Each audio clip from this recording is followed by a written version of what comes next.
मेरे प्यारे विद्यार्थियों, उर्मिला यादव हिंदी क्लासेस में आपका हार्दिक अभिनंदन, स्वागत है। स्क्रीन पर मेरे पास एक प्रश्न पत्र है, हिंदी भाग का, इसको हल करते हैं। ये प्रश्न पत्र कॉमन एलिजिबिलिटी टेस्ट जो कि आज 27 जुलाई 2025 को संपन्न हुआ है, फोर्थ शिफ्ट का पेपर है ये। इसमें हिंदी का जो प्रश्न नंबर 86 है वो है, निम्नलिखित में से अयोगवाह क्या है।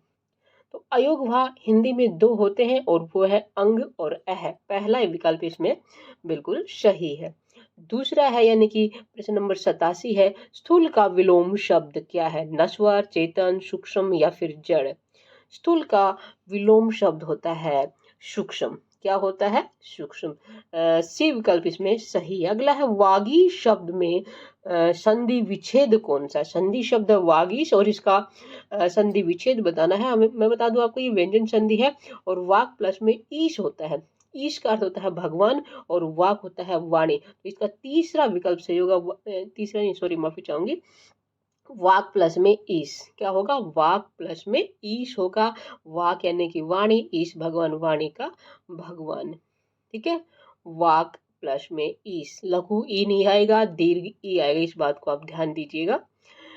अगला है, यदि तुम पैसे दो तो मैं चलूं, ये वाक्य कौन सा है। चार विकल्प है, संदेहार्थक वाक्य या फिर विधानार्थक वाक्य या फिर संकेतार्थक वाक्य या फिर विस्मय बोधक वाक्य। देखिए बेटा, विस्मय बोधक नहीं हो सकता क्योंकि किसी प्रकार के विस्मय की बात नहीं है। विधानार्थक भी नहीं हो सकता। ठीक है, इसमें है संदेहार्थक वाक्य और संकेतार्थक वाक्य। इन दोनों में से दो ऑप्शन आपके पास कौन सा होगा। तो यहाँ पे यदि तुम पैसे दो तो मैं चलूं, एक पे एक क्रिया होगी तो ही दूसरी संपन्न होगी। यहाँ पे शर्त है और जहां शर्त होती है वहां क्या होता है? संकेतार्थक होता है। ठीक है, तीसरा विकल्प इसका सही होगा, संकेतार्थक। अगला है, उपसर्ग युक्त शब्द नहीं है। नहीं है वो देखना है हमें। यहाँ पे है अनंत, इसमें उपसर्ग है। अनंत में अंत मूल शब्द है और अन उपसर्ग है। अन का अर्थ है नहीं। अंत क्या होता है? समाप्त होना। और अनंत यानी कि जिसका कोई समाप्त ना हो, यानी कि अनंत जिसकी कोई सीमा नहीं हो। मूल शब्द अंत है, अन उपसर्ग है। ठीक है, दूसरा है अनही। निही का अर्थ होता है इच्छा। ठीक है, और अन इसमें उपसर्ग यानी कि जिसकी कोई इच्छा न हो, इच्छा रहित, इसमें भी अन उपसर्ग है। ठीक है, और प्रेत, तेली। प्रेत क्या है? जो भूत प्रेत होते हैं उसके लिए है। ये अपने आप में मूल शब्द है, इसमें कोई उपसर्ग नहीं है। तेली ये भी मूल शब्द है, इसमें भी कोई उपसर्ग नहीं। हाँ, प्रत्यय है, तेल मूल शब्द है, ई इसमें प्रत्यय है, इसमें भी उपसर्ग नहीं है। तो यहाँ पे दो विकल्प हैं जिसमें उपसर्ग नहीं है।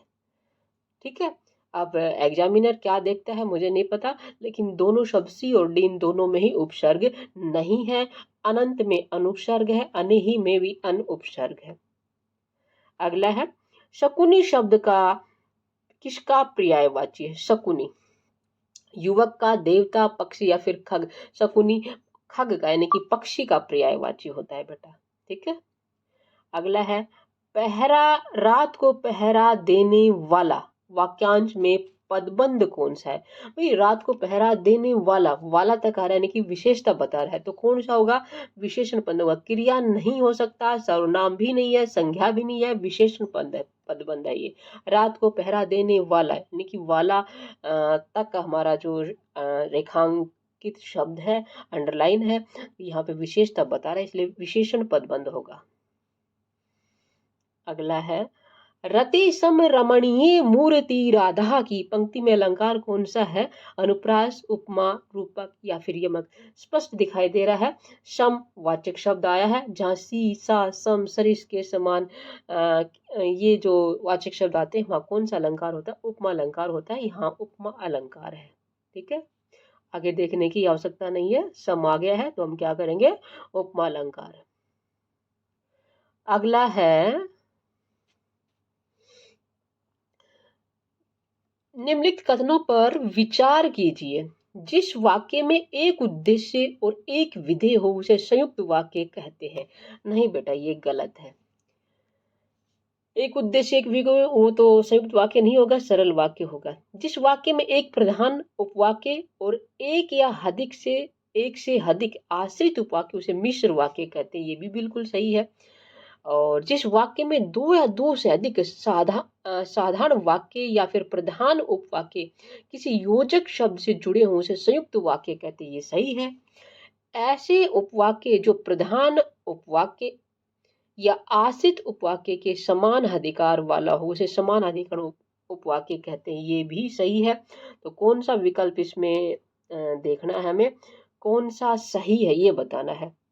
तो बेटा पहला तो हमारा गलत है, तो पहला विकल्प बाकी तीन ए में, बी में, सी में सभी में है, डी में पहला विकल्प नहीं है। और हमने जो अभी सोल्व किया है वो भी हमारे तीनों यानी कि दूसरा, तीसरा, चौथा यही हमारे सही आए हैं। तो कौन सा विकल्प सही होगा इसमें, डी विकल्प सही होगा। ठीक है, डी विकल्प सही है। एक बार इनको फिर से देख लीजिएगा, पढ़ लीजिएगा। पहला गलत है, ये साधारण वाक्य होता है, बाकी सारे सही है। अगला है, यदि वह परिश्रम करता तो अवश्य सफल होता। वाक्य में क्रिया का काल कौन सा है। अपूर्ण वर्तमान होता आ गया है तो वर्तमान तो हो ही नहीं सकता। हेतुमंद भूत, इसको देखते हैं। संभाव्य भविष्य, भविष्य भी नहीं हो सकता। और अपूर्ण भूत ये भी नहीं होगा, पूर्ण हो चुका है। तो हेतुमंद भूत होगा। क्यों, हेतुमंद भूत में क्या होता है, यदि एक क्रिया होती तो दूसरी भी होती। यहाँ पे परिश्रम करता तो अवश्य सफल हो, तो उसने परिश्रम किया ही नहीं, सफल कहाँ से होगा। यहाँ क्या होगा, हेतुमंद भूत। बी विकल्प इसमें सही है। अगला है, निम्नलिखित में से किसका उच्चारण स्थान मूर्धा नहीं है। बेटा री का मूर्धा होता है, ट का भी मूर्धा होता है, और श का भी मूर्धा होता है। तय क्या होता है, दंते होता है। ठीक है, तय इसमें इसका जो सही उत्तर है वो तय होगा। इसका उच्चारण स्थान दंते होता है। त थ द ध न यानी कि त्वर्ग। ठीक है, और साथ में ल और श ये भी होते हैं। स यानी कि जो सड़क वाला स होता है, सपेरा वाला स होता है, उसके लिए स। ठीक है, बोल के देख लीजिए। जो हमारी जिह्वा है वो दांतों को छूती है। इसका उच्चारण कहाँ से है, दंत से है, तय का। अगला है, शुद्ध शब्द का चयन कीजिए। यहाँ पे दे रखा है वधु, वधु में लघु उ है तो ये गलत है। ठीक है, नुपुर, नुपुर में जो पू है वो दीर्घ आएगा, उ दीर्घ आएगा, ये भी गलत है। परिणाम नहीं होता, परिणाम होता है, ये भी गलत है। उज्ज्वल, यहाँ पे ये उज्ज्वल बिल्कुल सही है। उज्ज्वल में क्या है, दोनों ही जो ज है वो आधे आएंगे। यहाँ पे जो ये लगा रखा है, पूर्ण कर रखा है, ये किसी परीक्षार्थी ने ही लगाया है। यहाँ पे उज्ज्वल शब्द है वो क्या होगा, सही है। दोनों उत प्लस में ज्वल, इसका संधि विच्छेद क्या होगा मैं आपको करके बता दूं। उत प्लस में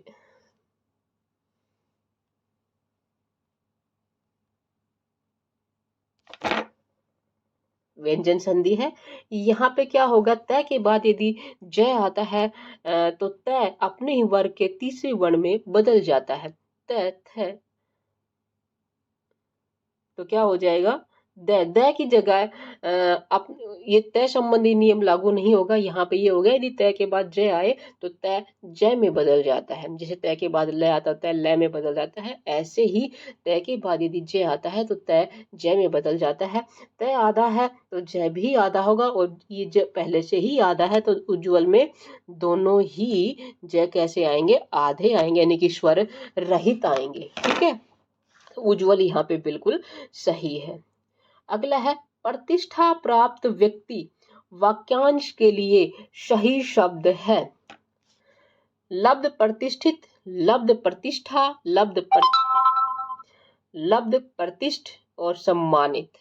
तो यहाँ पे प्रतिष्ठा प्राप्त व्यक्ति वाक्यांश के लिए एक सही शब्द है लब्ध प्रतिष्ठित। सी विकल्प इसमें सही है। अगला है, दिए गए विकल्पों में से तद्धित प्रत्यय का उदाहरण नहीं है।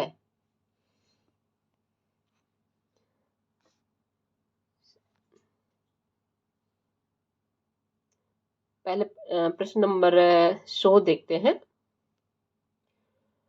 निम्नलिखित में से तत्पुरुष समास का सही समूह नहीं है। तत्पुरुष समास देखना है, तो देखिए बेटा कौन सा एक गलत है वो बताना है। अमचूर यानी कि आम का चूर्ण, आम का चूर्ण समास विग्रह होगा, तो का आ गया है, संबंध तत्पुरुष हो गया। रामचरित, राम का चरित, यहाँ भी क्या हो जाएगा, राम का चरित समास विग्रह होगा, तो इसका क्या होगा, संबंध तत्पुरुष। कवि पुंगव, कवियों में श्रेष्ठ, कवि पुंगव क्या होता है, कवियों में श्रेष्ठ, कवियों में श्रेष्ठ क्या हो गया, अधिकरण तत्पुरुष हो गया, तो यहाँ पे तत्पुरुष समास है। ठीक है, ये ठीक है। अगला देखते हैं, वन गमन, वन में गमन, में आ गया है तो क्या हो जाएगा, अधिकरण तत्पुरुष समास। दयार्द, दया से आर्द्र, यहाँ क्या हो जाएगा, करण तत्पुरुष समास। ठीक है। जेब कतरा, जेब को कतरने वाला, जेब को कतरने वाला, को विभक्ति आई है तो यहाँ क्या हो जाएगा, कर्म तत्पुरुष हो जाएगा, यानी कि तत्पुरुष समास इसमें भी है। ठीक है। अगला देखते हैं, ध्यान मग्न, ध्यान में मग्न, अधिकरण तत्पुरुष। मझधार, बीच में धार या मझ में धार, तो यहाँ मझ में धार अधिकरण तत्पुरुष हो गया। पुच्छल तारा, पुच्छल तारा वह तारा जिसके पूंछ हो, तो यहाँ पे बेटा ये कर्म तत्पुरुष समास नहीं है, ये जिसके, वह तारा जिसके पूंछ हो यानी कि धूमकेतु, तो ये किसी तीसरे पद को इंगित कर रहा है, तो यहाँ पे कौन सा समास होगा, बहुब्री ही समास होगा, ये फिर इसमें गलत है। बाकी और देख लेते हैं फिर पता चल जाएगा। बलि पशु, बलि के लिए पशु, के लिए आया संप्रदान तत्पुरुष आ गया। प्राप्तोदक, प्राप्तोदक जल को प्राप्त, कर्म तत्पुरुष समास। उदक क्या होता है, जल होता है, जल को प्राप्त यानी कि उदक को प्राप्त, तो क्या हो जाएगा, कर्म तत्पुरुष समास। धृतानन, घी में, धृत में पका अन्न, में आ गया अधिकरण तत्पुरुष समास, या भी तत्पुरुष समास है। उत्तर नहीं देना चाहते, हम देना चाहते हैं, क्यों नहीं देंगे। तो यहाँ क्या होगा, तीसरा जो विकल्प है यहाँ पे ध्यान मग्न में तत्पुरुष है, मझधार में तत्पुरुष, लेकिन पुच्छल तारा यहाँ पे बहुब्री ही समास है, तो इसका जो उत्तर होगा सी होगा, ध्यान मग्न मझधार पुच्छल तारा, पुच्छल तारा में बहुब्री, बाकी दो में क्या है, कर्म तत्पुरुष समास। ठीक है, तो तीसरा विकल्प इसका सही होगा, जिसने तीसरा किया है उसका बिल्कुल सही है। उम्मीद करती हूँ आपके सभी प्रश्न सही होंगे।